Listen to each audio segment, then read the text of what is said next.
ඔන්න අදත් ආවා දවසට එක විනාඩියක් අරගෙන ඔයාගේ ඉංග්‍රීසි භාෂාව සුපිරියටම හදා ගන්න පුළුවන් ඉංග්‍රීසි පැටර්න් එකක් අරගෙන. මම දැන්ම කරන්න යන්නේ. මම දැන්ම කරන්න හදන්නේ. මෙන්න මේවට අපිට යූස් කරන්න වෙන්නේ I'm about to. එතකොට මෙන්න මේ පැටර්න් එක අපි හදාගන්නේ I am about to එක verb එක එකතු කරලා.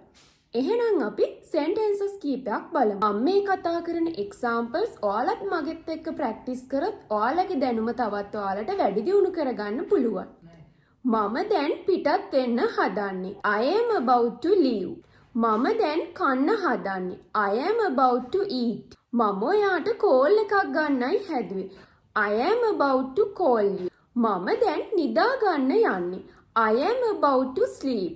මම දැන් රැස්වීම පටන් ගන්න යන්නේ. I am about to start the meeting.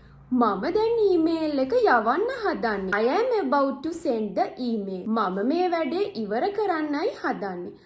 I am about to finish this work. මම ඔයාට ඇත්තම කියන්නයි හැදුවේ. I am about to tell you the truth.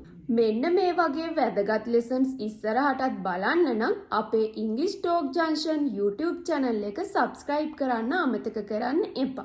See you in the next video.